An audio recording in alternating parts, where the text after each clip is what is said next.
Captain Lee Minho stared at the countdown on his screen as the Prometheus prepared for humanity's first jump beyond the solar system. His hands were steady on the command chair, but his heart raced with excitement and fear. Today, April 15th, 2387, would mark the beginning of humanity's journey into the unknown galaxy. "All systems ready, Captain," reported Navigation Officer Park Ji-woo from her station. Her voice carried the same mix of excitement and nervousness that filled the entire bridge crew. After decades of preparation, they were finally about to see what lay beyond their home system. "Jump drive charging to full power," announced Engineer Kim Tae-yeon from the engine room through the communication system. "We'll be ready in 30 seconds. Lee Minho looked around at his crew of 12. They were the best Earth had to offer, carefully selected for this historic mission. Dr. Han Soo-yang sat at the science station, her equipment ready to record everything they might discover. Communications Officer Kim Dae-ho had his translation, computers running, hoping to find signs of intelligent life somewhere in the vast darkness of space. 10 seconds to jump," Park Ji-woo called out. 5, 4, 3, 2, 1, ... Jumping now. The ship shuddered as it tore through the fabric of space itself. For a moment, everything went white. Then the Prometheus emerged into normal space, and the crew saw something that would haunt their dreams forever. "What in the name of?" Kim Dae-ho whispered. "Data," his voice trailing off as he stared at the main screen. Space around them was filled with the wreckage of war. Massive pieces of unknown metal drifted slowly through the void, some larger than Earth's moon. Strange energy readings pulsed from crystalline structures that looked like frozen lightning. In the distance, biomechanical objects that seemed part machine and part living creature floated silently among the debris. "Captain, I'm reading 17 different star systems," Park Ji-woo reported, her voice shaking. "All of them show signs of massive destruction. These energy signatures are not natural." Dr. Han Soo-yang worked frantically at her station, trying to understand what her instruments were telling her. "The radiation levels suggest weapons capable of cracking planets. Look at that system there." She pointed to a distant star surrounded by what looked like a ring of broken worlds. "That used to be a solar system with at least 8 planets. Now it's just debris." Kim Dae-ho suddenly straightened at his station. "Captain, I'm picking up alien transmissions. Multiple languages. But my computers are starting to recognize patterns. It looks like ... tactical communications. Battle reports. Can you translate any of it?" Lee Minho asked, moving closer to the communication station. "Bits and pieces." "Species, sir. The first calls itself something like Zephyrian. They seem to be beings made of pure energy that live inside crystal structures. The second group is called Crowlite. They appear to be some kind of collective intelligence, using both organic and mechanical technology." Dr. Han Soo-yang gasped as more data came through her sensors. "Captain, based on these readings, this war has been going on for over 3,000 years. The casualty estimates... ... double quotes." She paused, double-checking her calculations. "Trillions of beings have died. Entire civilizations have been wiped out." Lee Minho felt sick to his stomach. Humanity had dreamed of finding other intelligent life among the stars, but they had never imagined finding something like this. How is that possible? Why would anyone fight for so long? "I don't know, Sir," Han Soo-yang replied. "But the destruction is unlike anything in human history. They have weapons that can destroy stars, turn planets into dust, and create energy storms that last for centuries." Suddenly, the ship's proximity alarms began blaring. A massive vessel was approaching from their starboard side. It was unlike anything human eyes had ever seen. The ship seemed to be made entirely of living crystal that pulsed with internal light. Energy danced across its surface like captured lightning. "Zephyrian vessels, sir," Kim Dae-ho reported, scanning us. "But the readings are ... strange. It's like they're barely noticing us." Another alarm sounded as a second ship approached from the opposite direction.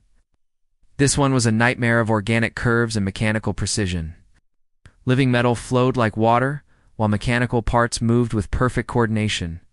Tubes and wires pulsed with what might have been blood or fuel. Krowlite ship, Park Ji-woo announced.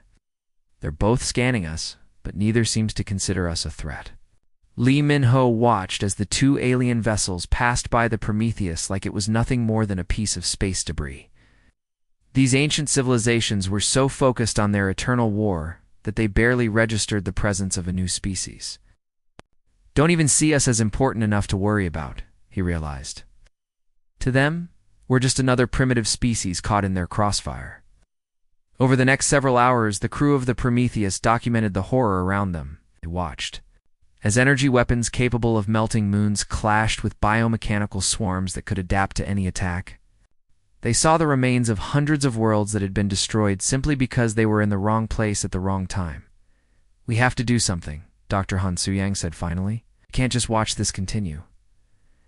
Lee Min-ho nodded slowly, set course for the nearest safe system. We need to report back to Earth and figure out how humanity can help end this madness. As the Prometheus prepared to leave the war zone, none of the crew realized they had just witnessed the beginning of the end of the galaxy's longest war.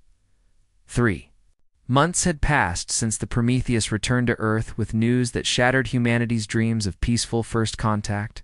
Instead of finding friendly neighbors among the stars, they had discovered two ancient civilizations, now locked in a war that had already consumed trillions of lives. General Kong Hyun-woo stood before the packed auditorium at United Earth Command, pointing to holographic displays that showed the alien battle patterns his team had studied for weeks. The room was filled with Earth's best military minds, all trying to understand an enemy they had never imagined facing. The Zephyrians always attack the same way, he explained, manipulating the three-dimensional images floating above the podium. They gather their crystal ships into geometric formations and unleash massive energy beams that can melt entire continents. It's devastating, but it's also predictable. The hologram shifted to show the opposing force. The Krowlets respond with what they call adaptive swarms. Thousands of biomechanical ships that change their structure during battle, trying to counter whatever the Zephyrians throw at them. But even their adaptation follows patterns. Colonel Yoon Ja-hoon, a veteran of Earth's last major conflict, raised his hand. Sir, are you saying these civilizations haven't changed their tactics in 3,000 years? That's exactly what I'm saying, Kong Hyun-woo replied. They're so locked into their traditional methods that they can't imagine fighting any other way. Zephyrians believe overwhelming force is the only path to victory. The Krowlites think adaptation is the ultimate weapon. Neither side can see beyond their own philosophy. Dr. Park Sahi, the military's chief xenopsychologist, stood up from her seat. It makes sense from a psychological perspective. After fighting for so long, both sides have developed cultural blindness. They can only see the war through the lens of their own experience. The discussion was interrupted by urgent alarms. Communications Officer Kim Dae-ho's voice crackled through the speakers. General, we're receiving distress signals from Kepler-44b. Krowlite bioships have surrounded the colony. They're demanding surrender within 6 hours. Kepler-44b was humanity's newest and most vulnerable colony, home to 50,000 civilians who had volunteered to help expand human presence in the galaxy. The colonists had families, children, dreams of building a better future among the stars. How many ships? Kong Hyun-woo asked. 47 biovessels, sir. Our colony has only 12 defense platforms and 3 patrol ships. It's not even close to a fair fight. Commander Yoon Jae-on volunteered to lead the defense mission, even though everyone knew it was likely a suicide run. As his small fleet approached Kepler-44b, he studied the Krowlite formation through his tactical display. The biomechanical ships had arranged themselves in the standard, adaptive swarm pattern, just as General Kong had predicted. They're living. HULLs pulsed with anticipation, ready to change shape and function based on whatever attack they faced. They expected the humans to either flee or attack in formation, following the same predictable patterns they had seen for millennia. All ships, listen carefully, Yoon Jae-in broadcast to his tiny fleet. We're not going to fight like the Zephyrians or the Krowlites. We're going to do something they've never seen before. Instead of attacking as a unified force, the human ships scattered in seemingly random directions, Some flew directly at the Krowlite swarm. Others curved away at impossible angles. A few even flew backward while firing their weapons. There was no pattern, no formation. No logic that the alien ships could understand or adapt to. The Krowlite vessels tried to respond, their biomechanical systems working frantically to analyze and counter the human tactics. But every time they adapted to one ship's behavior, another human vessel would do something completely different. Some ships fired continuously while spinning, others went silent and drifted like debris before suddenly attacking from unexpected angles. Lieutenant Park Min-jae, piloting the smallest human ship, actually flew directly through the Krowlite formation while broadcasting old Earth music at maximum volume. The alien ships were so confused by this bizarre behavior that they hesitated for crucial seconds, allowing the human vessels to strike at their most vulnerable points. They don't know how to react, Yoon Jae-in realized as he watched the alien formation begin to break apart. They've been fighting predictable enemies for so long that they can't handle true chaos. The battle lasted only 43 minutes.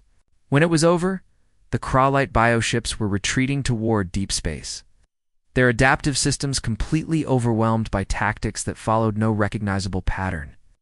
Humanity had achieved something neither ancient civilization had managed. In 3,000 years of warfare, news of the impossible victory spread through both alien empires. Faster than light-speed communication.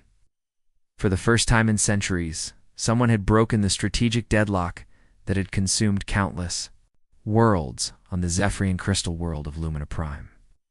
Energy beings pulsed with confusion as they analyzed the battle recordings. Their mathematical minds could not comprehend tactics that seemed to have no mathematical basis. In the deepest biomechanical hives of the Krowlite collective, millions of connected minds processed the human victory over and over, unable to find patterns they could adapt to counter. Both civilizations reached the same conclusion.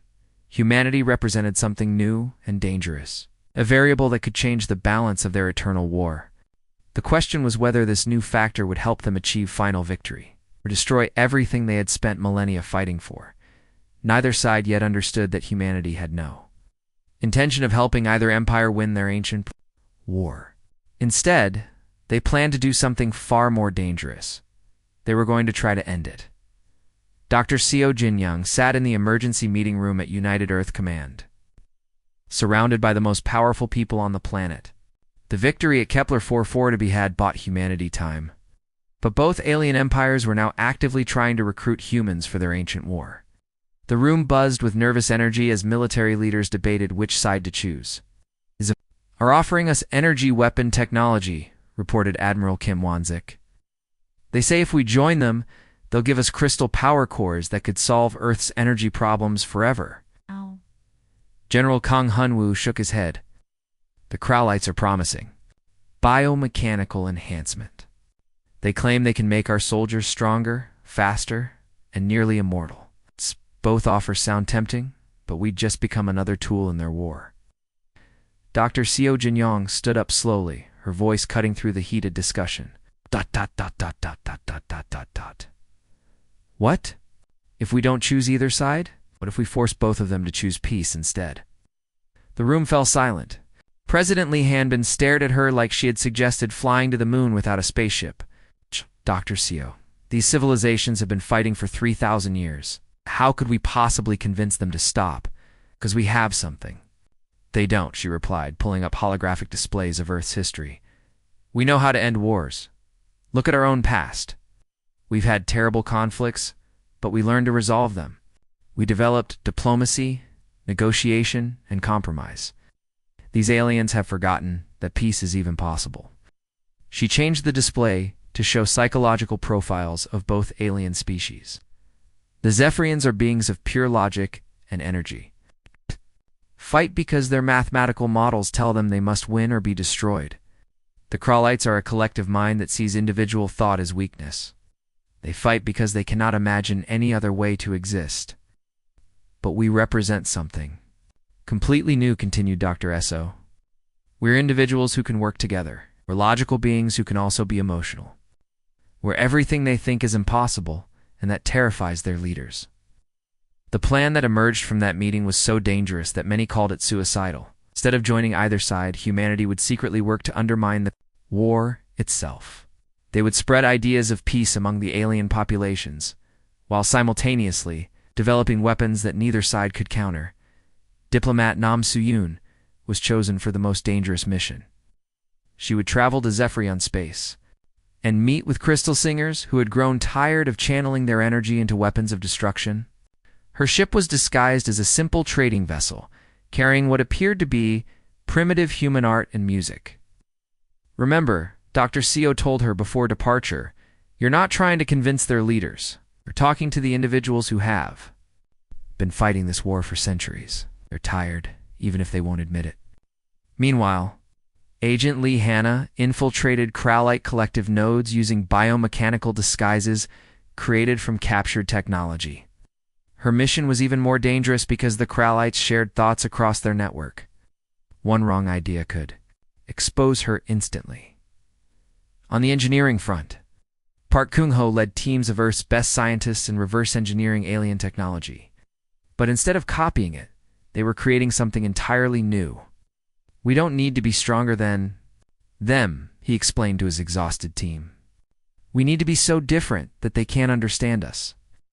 The first signs of success came 3 weeks later. Reported that several Zephyrion crystal singers had begun questioning the mathematical formulas that justified their eternal war. "They're starting to ask questions they haven't asked in centuries," she transmitted back to Earth. "What if the equations are wrong? What if there's a solution that doesn't require total victory?" Lihana's reports from Krowlite space were even more encouraging. "Individual thoughts are spreading through their collective network like a virus," she reported. "Some biomechanical units are experiencing what they call consciousness errors. They're starting to think for themselves."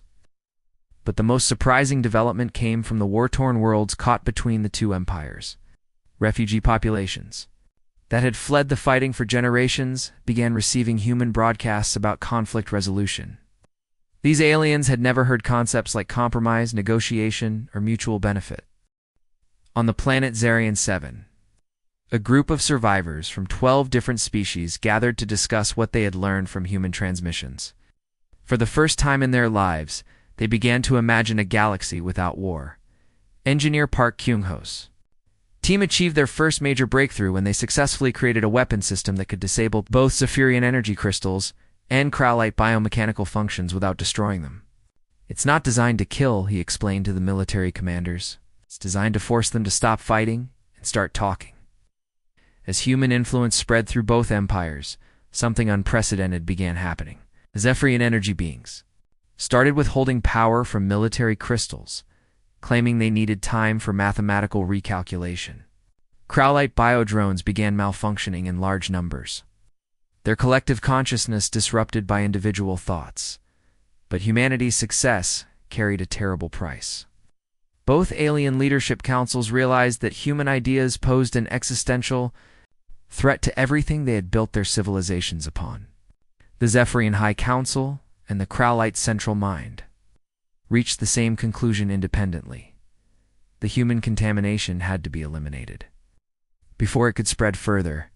In an unprecedented move that shocked both empires, the ancient enemies announced a temporary alliance. For the first time in 3,000 years, Zephyrian and Krowlite forces would fight side by side with a single goal: the complete destruction of humanity and everything it represented. The message was broadcast across the galaxy in both alien languages. The human species will be exterminated.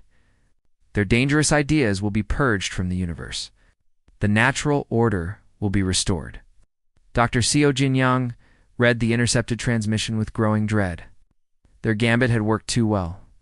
Now humanity faced not one ancient empire, but both of them united in their determination to destroy everything humans had tried to build. Admiral Lee Min-ho watched through the bridge windows of Earth's orbital defense station as enemy ships began appearing in the solar system. First came the Zephyrian crystal vessels, their surfaces blazing with captured starlight, and the Krowlite biomechanical swarms emerged from hyperspace, their living holes pulsing with dark purpose. For the first time in 3,000 years, the ancient enemies fought side by side. "How many ships are we looking at?" Yes, his tactical officer. Though he already knew the answer would be devastating, Lieutenant Colonel Choi Ming-yi studied her displays with growing horror. Over 2,000 Zephyrian energy ships and approximately 4,000 Kralite biovessels, sir. They're forming a combined blockade around Earth. We've never seen anything like this coordination between them. The communication channels crackled, with alien voices speaking in perfect unison, something that should have been impossible given their completely different natures. Human species, you have contaminated the natural order of the galaxy. Your dangerous ideas of peace and individual thought threaten the stability that has existed for millennia. Surrender now, and your deaths will be swift. Lee. Minho felt his heart sink as he looked at Earth's defenses. Humanity had 12 orbital platforms, 36 patrol ships, and a handful of larger vessels. Against normal odds, they might have lasted minutes. Against this combined armada, they had no chance at all. Send the evacuation signal to all civilian populations, he ordered. Activate Protocol 7. Cross human space, hidden bunkers opened, and weapons caches came online. For months, Earth's military had been preparing for this possibility, training civilian populations in guerrilla warfare and hiding supplies on every human world. But even their most pessimistic planners had never imagined facing both alien empires. At once, Communications Officer Kim Dae-ho suddenly straightened at his station. Admiral, I'm picking up strange transmissions from within both alien fleets. Some of their ships are arguing with each other. What do you mean arguing, sir? It looks like not all of them agree with this alliance. I'm detecting massive communication traffic between ships, and some of it sounds like disagreements. The translation computers are having trouble, but it seems like many crews don't want to be here. Dr. Han Su-yang, now serving as the fleet's xenobiologist, looked up from her analysis station. Admiral, this makes sense. For months, we've been broadcasting messages about peace to alien populations throughout the galaxy. Many of these crews have been exposed to our ideas. As if to prove her point, several Zephyrian crystal ships in the outer formation suddenly began dimming their energy cores. Their harmonic frequencies, normally synchronized for battle, began playing discordant notes that sounded almost like protests. Within the Kralite swarm, individual biomechanical vessels started breaking formation. Their collective consciousness, designed to make them fight as one unified force, was being disrupted by what their leaders called individual thought errors. Captain Yoon Jae-in, commanding Earth's fastest patrol ship, watched the alien formations with growing excitement. Admiral, their unity is falling apart. Look at Sector 7. Half the Kralite ships aren't responding to their central commands. First attack began at 14:30 Earth Standard Time.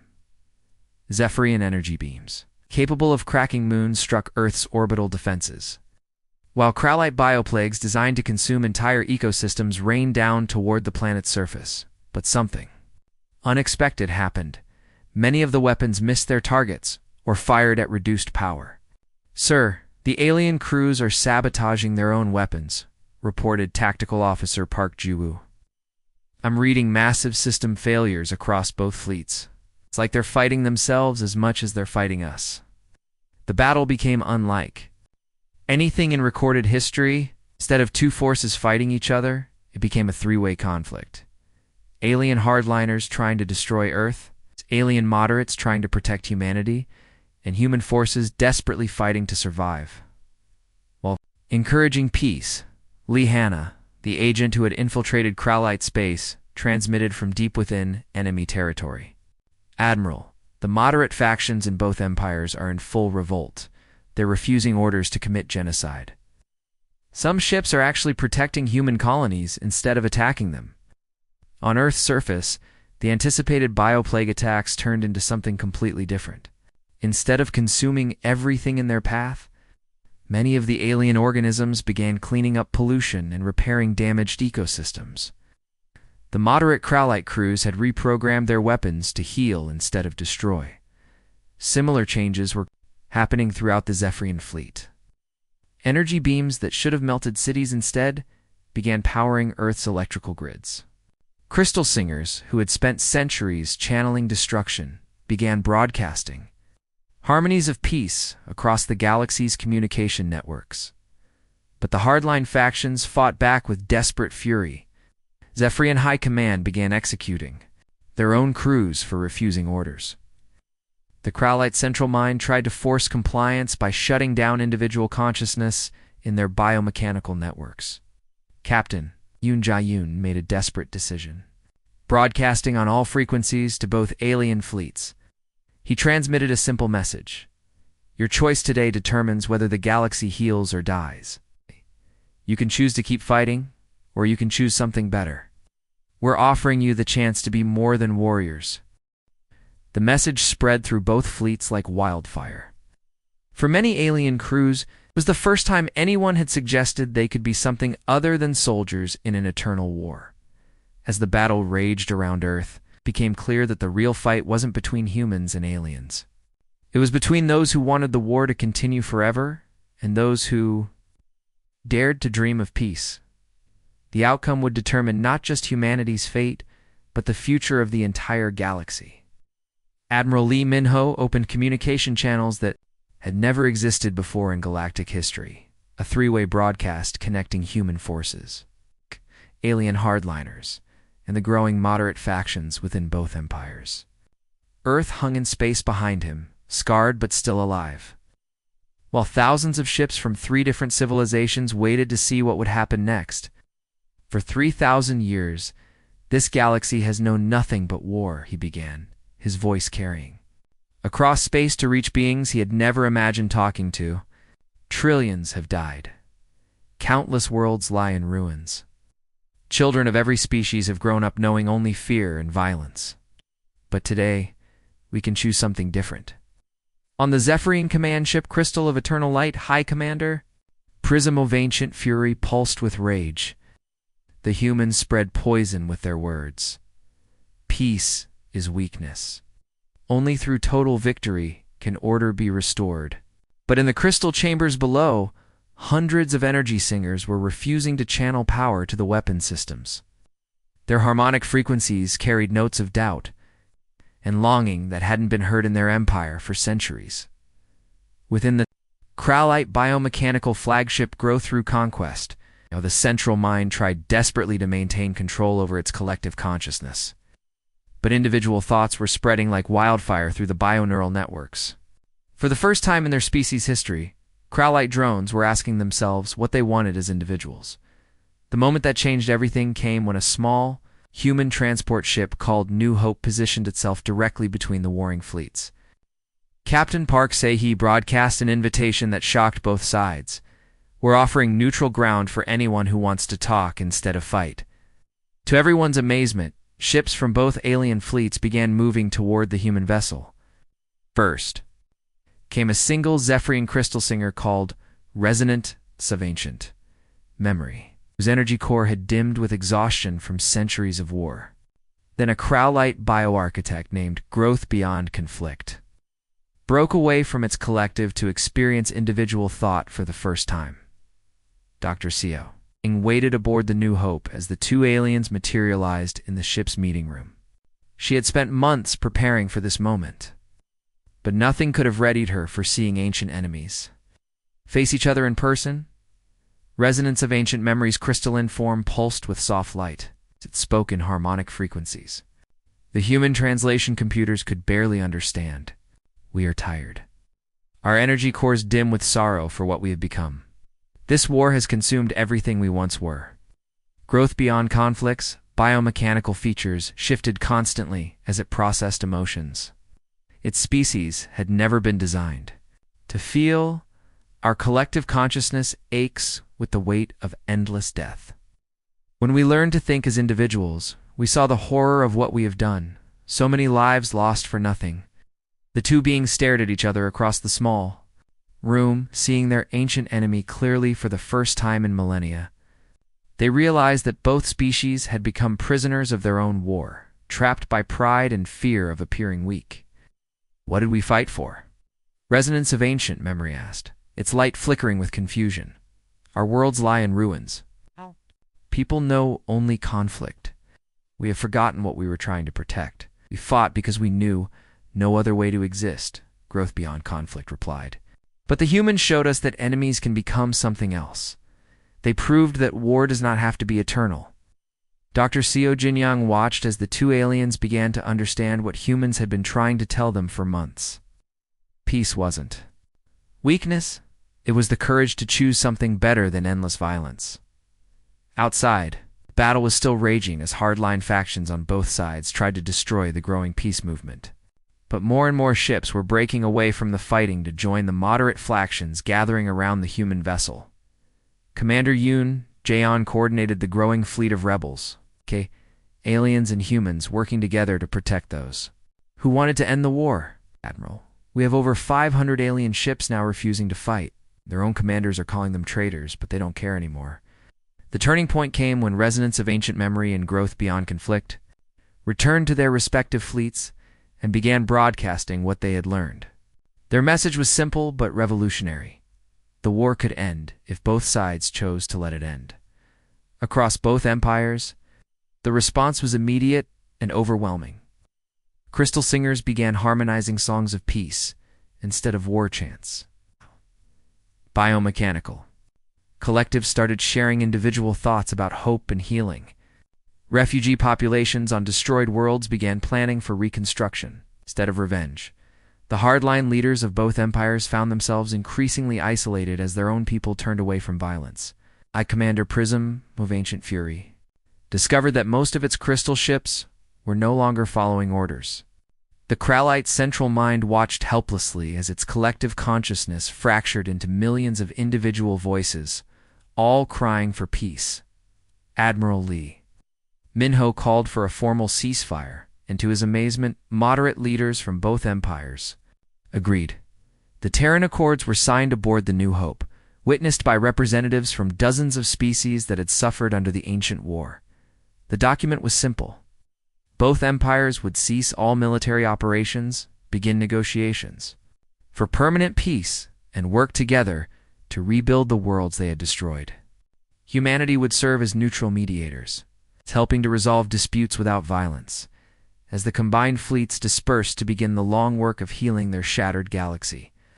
Admiral Lee Minho reflected on what they had accomplished. Humanity hadn't won through superior weapons or advanced technology. They had won by showing two ancient civilizations that their greatest enemy wasn't each other. It was the war itself. The galaxy began to heal, and humanity took its place as the species that had reminded everyone else what peace looked like.